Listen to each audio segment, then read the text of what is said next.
on my side. He's a little bit more tan. Yeah. This is bullshit. It's just your beard. This is why I go on the billboard. It's just your beard because you know, you've been forgetting to shave for like a week and a half. More like 2 days because I'm a man. You freaking right. You look like a unkept. Yes, I do need to shave. Unkept. Here's your little blue thing, whatever. Put it back. So you guys need to check your mics. Yeah.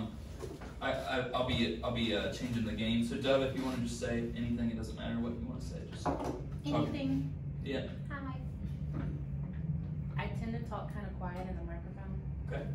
So we're gonna need that to be pumped Yeah, up. let's see if I can pump that up a little bit. Keep going, Dove. Okay. Well, this is not the recording either, so I'm just testing levels and stuff. What kind is that's recorded, but nobody cares. Yeah. Well, this is all just checking out your stuff. Good. Hi. My name is Dove. Okay. I'm not sure what to say here. But Yeah, just keep going. Okay, Christian. Hello. Keep going.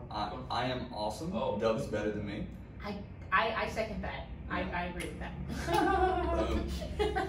Looks like we're cooking now. Okay. I got it going on. Now we're cooking with oil. Yeah. I used to have a drill sergeant. I used to say that. Oh yeah. Now we're cooking. All I Now know we're is, cooking with oil. Can you do the intro with seeing "It's Time" right above it the whole time? Oh God. No. Let's send them a I button am- picture that says "It's Time" on it. Oh my God. I can't even deal with that right now. Prime time. I'm gonna say prime time on air. Watch. It's gonna happen. You guys just don't even know.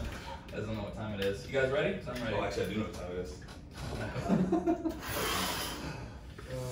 Dove, ready to go? I am ready. Okay, I'll introduce you. You only want to talk. And we're live. Welcome to the Business Legends podcast, where we interview business leaders and entrepreneurs so that you can learn from their mistakes, pump up your own inspiration, and grow your bottom line. I'm the host of your show, Mr. Reese Arlen, and I'm here with the CEO of Business Marketing Solutions Group, Christian Webb. Say what's up. Prime time. No, anything like that. He beat me to the prime time. This is just an inside joke. We're going to have to describe that on air now. Thank you very much. That's good. Today we're joined by a very special guest, Ms. Dove Bennett. Dove, how are you doing this morning? I'm great, thank you. Well, thank you for joining us, and let me introduce you real fast. Dove is the author of the book 30 Ways to Grow Your Business. She manages to shift the atmosphere with her fierce style, get it done tenacity, and create a flair, obviously, for those of you that see the video. When not juggling the demands of entrepreneurship, Dove is a motivational speaker and advocate for various causes relating to mental health, entrepreneurship, and the epidemic of homelessness. Today, our topic is business startup motivation. Dove, thank you so much for joining us this morning. Absolutely, thank you for having me. Yep. See how I told you, by the way, an hour ago, I told you that after my coffee, my brain and my mouth would start acting a little bit more normal. So, you know, I'm using my words a little bit more correctly these days. Prime time, Christian, we got to stop with the prime. Like, I just hate it so much. Now we have to describe what this is. So, I'm not a morning person, and every single morning, Christian calls me at about 7 a.m., and my wake-up time is 7:30, just for the record, and he calls me and he goes, "It was prime time, baby, let's go." And I just want to reach through the phone and just shake it. Like, I don't want to hurt you, but I just want to shake it. Sounds like a better than coffee, to be honest. And tell, no, it's way worse. Like, everything is way worse. So, but today's not about us and our stupidness. Today is all about Dove. Dove, so how did you get into all this stuff? What made you decide that you wanted to be an entrepreneur, and B, you know, how you got into all these different things? As far as being an entrepreneur, I would say I've always been an entrepreneur. Okay. I think I just didn't know it. Yeah. But I started opening businesses when I was like 18 years old. Oh, wow. Yeah. What did you do when you were 18? So I want to say my very first business was a daycare. Okay. My very first business, I opened up a daycare. God bless you. So not for me. You know, dealing with all the children acting crazy, and you know, that's something else. I gotta say, I beat you, Dove. Yeah. I had a lemonade stand at 12. Oh, we got that lemonade But stand. I went bankrupt. Yeah, he went bankrupt. He could no longer afford the lemons. You know, he learned very quick the differences between supply, demand, cost, and price. He Drink too found much out of my that own supply. lemons costed $3 and water, a gallon of water costed $2, and you can't sell lemonade for 25 cents. That's what he figured out. So you were probably a successful entrepreneur long before Christian ever pretended to be. Oh, I doubt that. From the daycare, I had an event planning business, I think when I was 20. Wow. I've had, and I will say each and every single business I had, I ended up making some type of mistake in it. Oh, sure. Yeah, and honestly though, I will say, I think it kind of deterred me from entrepreneurship for a little bit, because I was like, obviously this isn't for me, I must be doing something wrong. But then I kind of learned, it's like, it's a learning experience. It's always just a learning experience. And so I now embrace those, slip-ups. I expect them to come. I'm sure, at some point I'm going to slip up again. Something's going to happen, It's inevitable. Learn from it. Exactly. It is. So entrepreneurship is just something that I've always been passionate about. Yeah. I like the process of it. I like the journey. You like the journey, the struggle, the grind, all the above. Yes, I love that. As much as I complain about it, and really I don't complain about it that much. I don't know if I said that. But I enjoy staying up till 3 o'clock in the morning, getting something done, and then waking up at 7 o'clock the next morning to go to a meeting. And I enjoy all of that. So it's definitely a passion of mine. As far as my I just lost my train of thought. I'm sorry. Real fast. When you said, what time did you say you woke up and started? Well, this morning I was up at 7. Man, that's killer. Well, sometimes I get up at 6. Normally I get up. I was too. Prime time. I have my alarm set for 7:30 in the morning. I was up at 7 this morning because Christian is an a-hole. That's what you need to know. Crazy enough, I normally get up at 6 to go work out. Yeah. But since I was doing this morning, I was like, I can skip my workout. So okay, all right. We don't advocate for you to harm your We're not trying to build that habit. Nope, but I used it as an excuse anyway. Oh, well, you're gonna now you just have to go to the gym afterwards. I know. That's all that is. I was like, I'm Then you gotta come join me at CrossFit today. There you go. So for our listeners, we were at coffee earlier than this, and Dub had a savage moment she didn't even realize, because Christian was bragging about his CrossFit like he always does, like everybody that does CrossFit does. Hashtag CrossFit is the cure. Hashtag CrossFit is the cure. And Christian's like, oh yeah, I've been doing CrossFit for like a couple years. Quite like that. And Dub, sounds just like him. See, thank you, Dub. And Dub, without missing a beat, she goes, oh really? I can't tell. I was like, man, we haven't even got into the interview. And outside of primetime morning, that absolutely made my day. My day is not getting better than that. I just need to take a nap and start all over again or something like that. So, okay, so entrepreneurship. So if you could go back in time and let's say you're 18 years old and you're starting an event marketing company or whatever else. You said you had a daycare or something like that. What would you say some of the best learning lessons that you've learned are since then? I think the best learning lessons that I've learned is to just not be so hard on myself, and not to convince myself that setbacks equate to failure. Okay. I think that was the biggest thing. I used to really beat myself down whenever I'd have a setback, and I'd be like, crap, I failed. This must mean that this isn't meant for me, or that I'm doing something wrong. Obviously, I need to go another avenue. And instead, I wish I would have just told myself that it's a learning experience, especially because the first business I started was before I had any type of college education, before I had any type of experience or anything like that.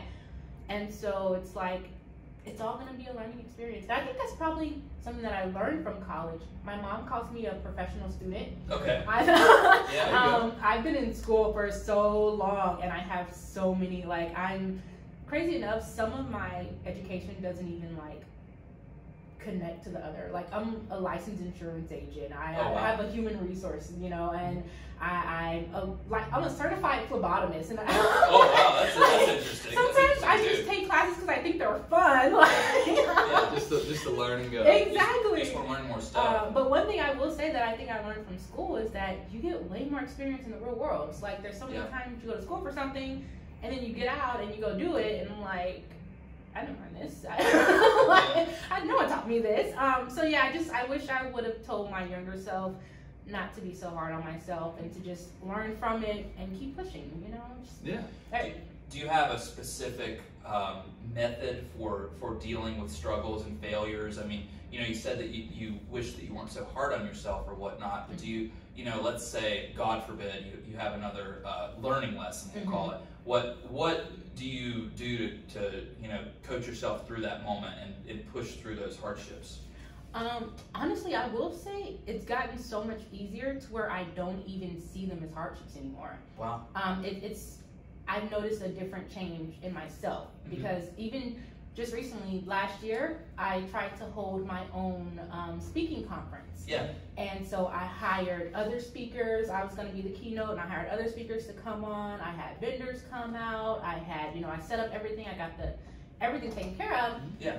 No guests showed up. Oh, wow. No one showed up. Yeah. So I get there, and you know what? Even without the guests, me and the other speakers, we kind of network. We talk about things that we could work together on. We work with the vendors, and it ended up being a very productive day. But I thought back on it, and I was like, man, if this would have been like 5 years ago, I would have gave up. I would have been like, this isn't, exactly. I probably would have been sitting there crying. I'd be like, no one likes me.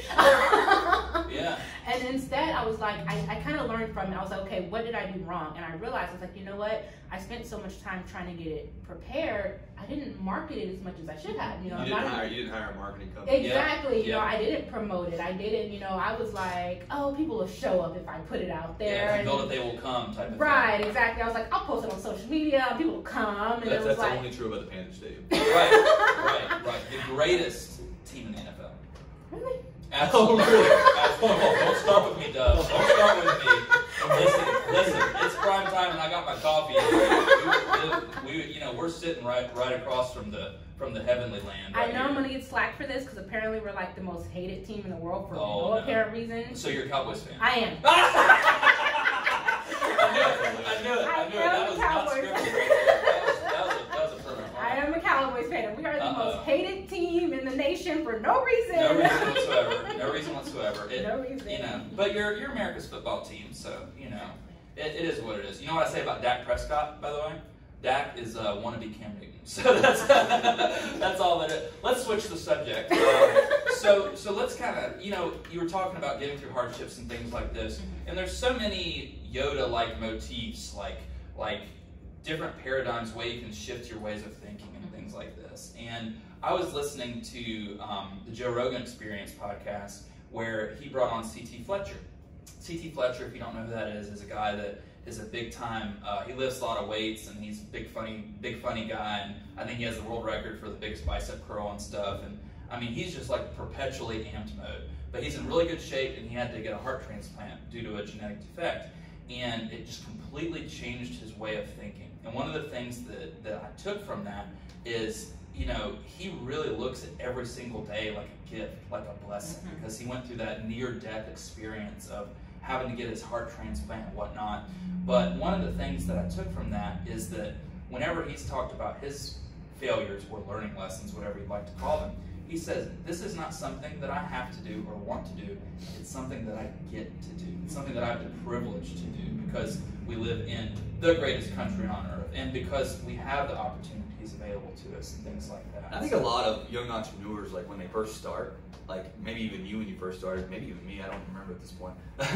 But it's like they always think that these larger companies just like became. Right. It's like if you have an idea, for one, if you're original, okay, there's a little bit of room to be scared, but just don't be, just attack. But like most people's ideas are not original. Right. There's 20 or 30 or 300,000 of you, and if there's successful businesses doing exactly what you do, and you're like, I can't do it, does that mean that person's better than you?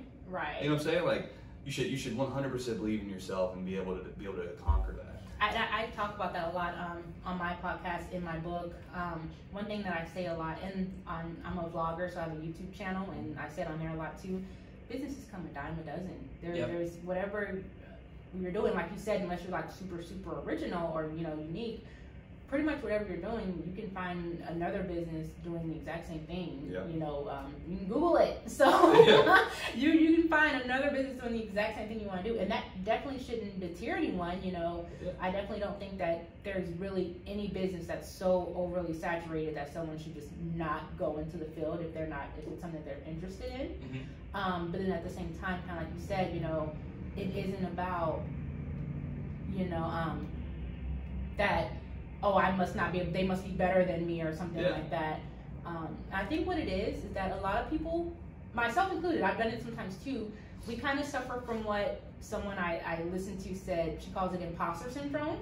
And it's like, should I be doing this? You know, am I qualified to do this? Yeah. And it's like, feeling like you don't belong. Exactly. You're qualified as soon as you say, I'm qualified. Exactly. You know, people are, I'm like, because I had to do that myself. I'm like, oh, am I qualified to get up here and speak on this? Am I qualified to write a book? I'm like, but I did. I wrote a book. Right. So obviously I'm qualified. Like, you know, there is no set, even when it comes to maybe education or experience, you know, there's not, if you haven't been in this field for 5 years, you can't be an entrepreneur. There's no rule book to it. So I think one thing that we all have to do is kind of get out of our own head and just know, you know, just try it. Go for it. Go for it. I think a lot of people confuse, we kind of briefly discussed this at coffee beforehand, but a lot of people confuse resources with being resourceful.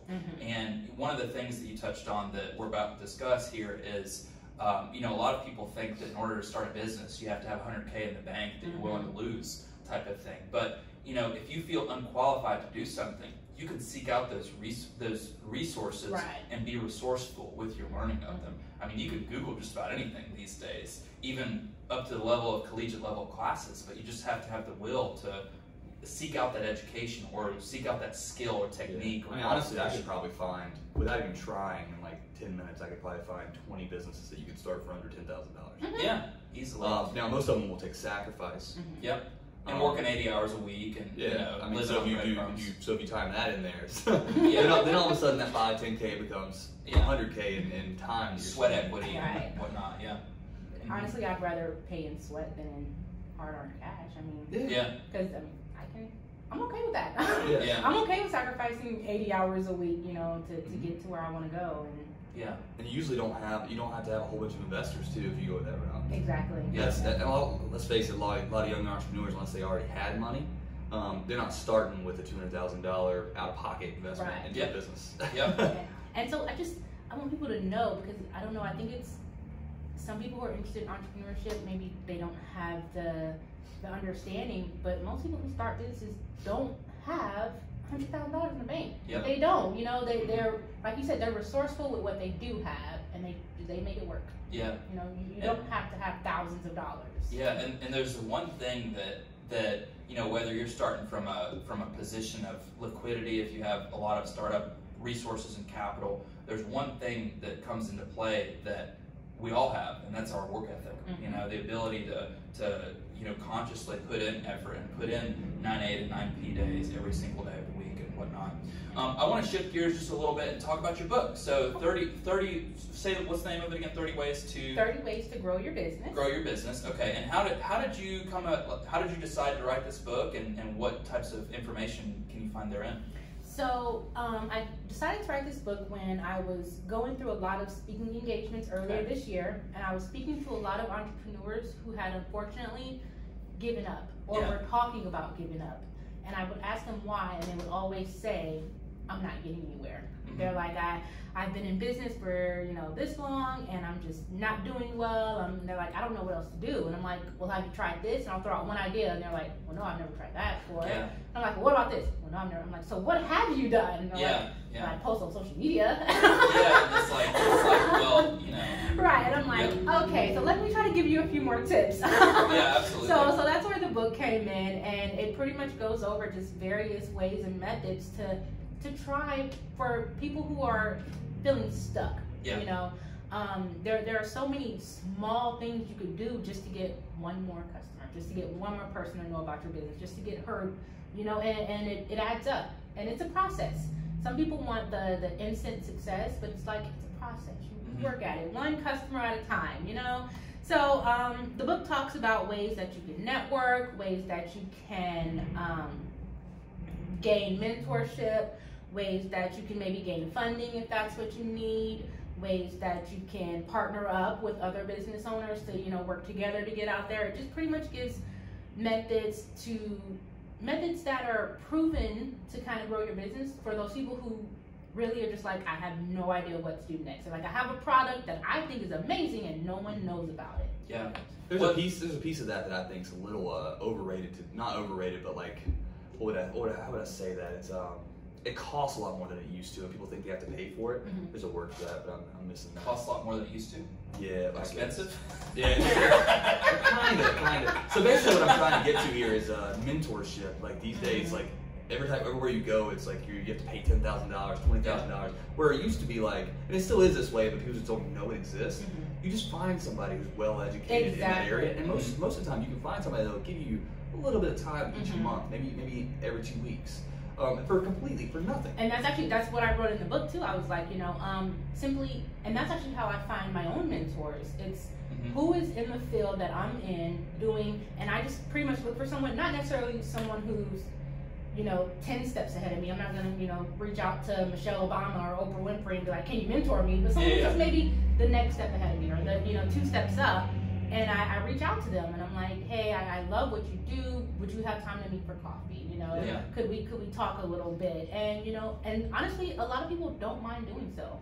Sometimes you may have to go through a couple people because some people just don't have the time. Sure. But if you find the right mentor, they're not gonna mind talking to you for maybe an hour or two, like you said, and just being like, well, have you tried this? Well, maybe I have a connection. I've had mentors who I speak to maybe once or twice a month, and then I reach out to them. I'm like, hey, I need help with this, and they're like, no problem. I have a friend. I'll connect you with them. I'm like, if I didn't get anything else, at least they pointed me in the right direction. So it's like there are small things you can do to just kind of keep going. Like if that doesn't work, there's one more other thing you can try.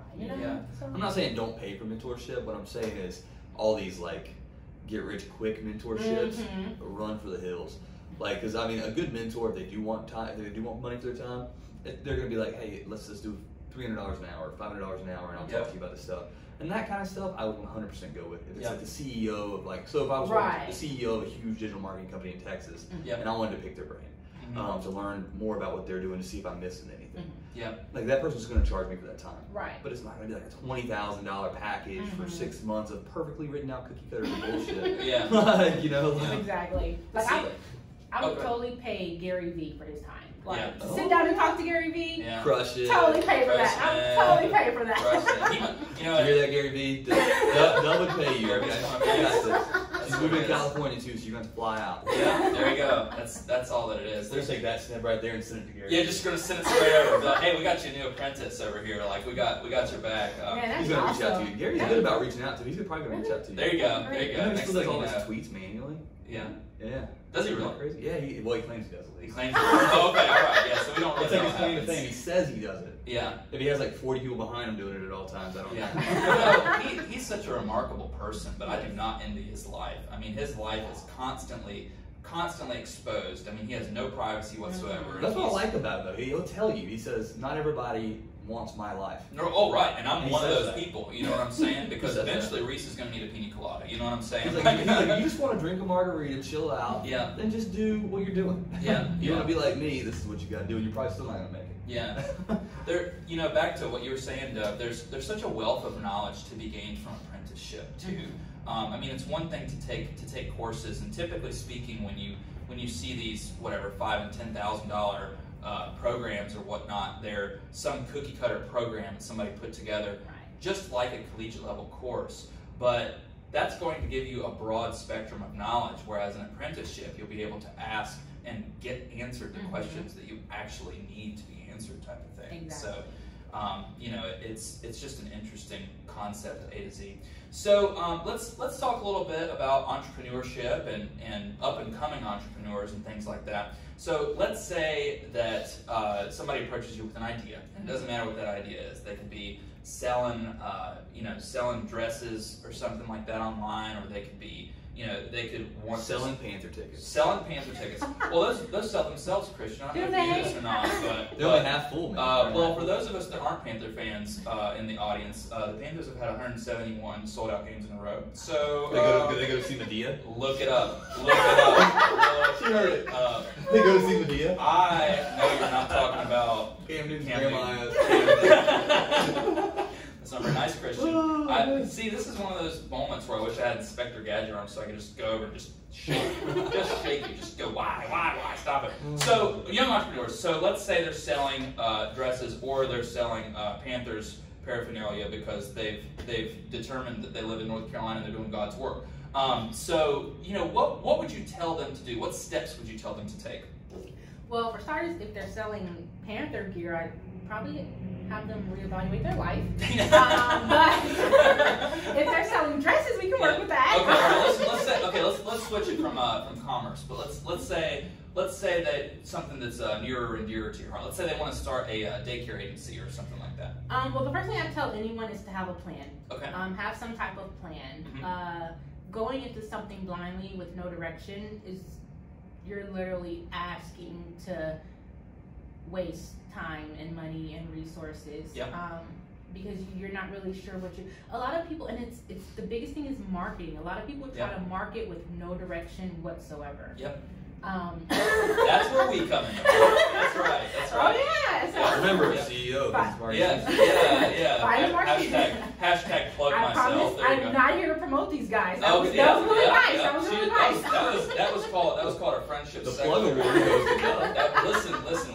We will accept the plug. So you want them to have a plan and a direction moving forward. Have some type of plan. Okay. I would say definitely make sure that you are documenting everything. Document absolutely everything you do. Document everything you have. That's good advice. Document, and actually that's the very first chapter of my book. Oh, there you go. Documentation. Self-plug. There we go. We got some plugs going on today. So document everything.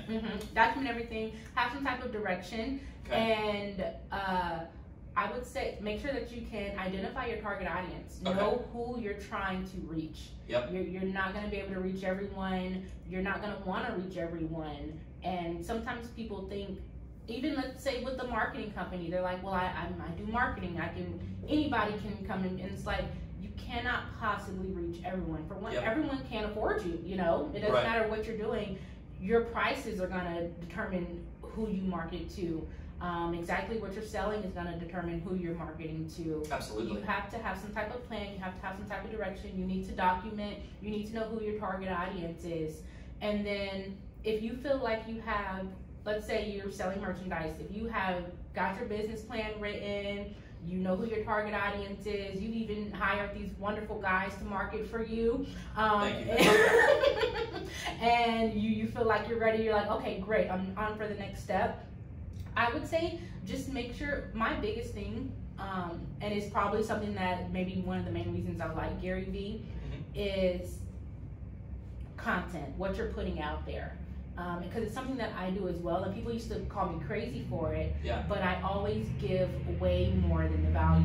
And that's something that I feel like is important for startups. Startups don't tend to not like doing that because they're like, oh, it's going to cost me money, but that's only in the short run.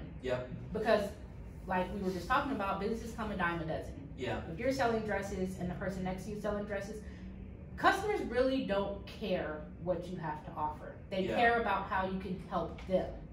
So if you're offering more than the next person, if you're going to make that person feel like I'm getting a great deal, they're going to go with you. Even if you cost more, even if you cost more, people want to feel like they're getting a good deal. They want to feel like they're winning. They're like, hey, and then not only that, that's free advertising right there. I know people for I know some contractors that'll say 40% off and free installment on their ad. And then all it is their stuff's marked up 60%. So you're actually paying more than the person who didn't have the sell below. But just because it's shiny, it makes you feel good about yourself. Exactly. And then you don't mind paying for it either because you don't really know what the value of that is worth. I was one of the things I was talking to one of my clients who was selling clothing. And they were like, I don't know how to get this out there. And I was like, honestly, just change your words a little bit. So they were trying to get off like an entire outfit. So they had like the shirt and the pants. And I think it came up with one more thing. I want to say it was like a hat. And they were like, I'm selling all these things for $15. And I'm like, well, how about this? Sell the shirt and the pants for $15 and then give them a free hat. And I'm like, they're getting the same thing, you're getting the same amount of cash, but when you tell them that they're getting something free in return, they're automatically, you just caught their attention now. They feel like they're getting something out of this. So the best thing you can do is make your customers feel like they're getting something out of it. A lot of business owners, which is a good thing. It's great to be passionate about what you're doing. It's great to be so in love with your product and to think it's the best one in the world.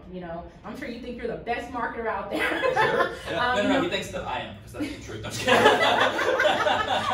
That's it. One of the things I love talking about the value principle. Value is always something. And you mentioned Gary Vee. Gary Vee has this great segment about, do you think, Christian and I, to give you a little bit of background, when we met, we were both personal trainers, actually, believe it or not. I know you can't tell now, especially with scrawny, CrossFit man over here. I'll tell your Peloton. And Mr. Peloton arms, I know you're jealous of all that, but, Gary Vee talks about, could a personal trainer be worth $10,000 an hour? I absolutely 100% believe that they can. Mm-hmm. And I believe that they can if the value's there. Right, Think about exactly. your Jillian Michaels of the world, or your superstar trainers or something like that. I guarantee you they're charging whatever they want because they've elevated themselves to that platform where people know they get results, the value is there, the value is intrinsic, and they get the prestige of operating with somebody like that. So words matter, content matters, and value absolutely matters. So I just love that you bring that type of stuff up. So, well, Miss Dove, thank you very much for joining us on the podcast today. Let's say somebody wants to get a hold of you to maybe. Wait. What? We always have a silly question. You didn't ask a silly question. Silly question. I don't have a silly question. What time do you consider prime time? What time do you consider prime time? No. Prime time for me is 6 o'clock. No. And since you asked that, what I think I'm going to do, I'm going to give you guys a call. Uh-oh. 6 o'clock in the morning. Yeah. Oh, And I'm going to be like, prime time.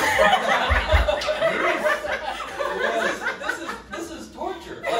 I'm loving it. 6 a.m. His goal in life is to just bother me in the morning. That's all that he wants to do. That's a wonderful goal in life. You can tell we've been friends for a long time. I think I want to shake people. Coffee doesn't do that. Yeah, well, that's an excellent point. That's an excellent point too. So, Dove, let's say somebody wants to get a hold of you. They want to get a hold of you for keynote speak. What's the best way to get a hold of you? So actually, there are numerous ways you can get a hold of me. Okay. You can always go to my website, which is www.dovebennettsspeaks.com. Okay. Plus, I'm all over social media. I have a YouTube channel, Dove Bennett, Facebook, Dove Bennett, Instagram, Dove Bennett Speaks. Pretty much any of those methods, I'm all over the internet. You can find me. Just All over the internet.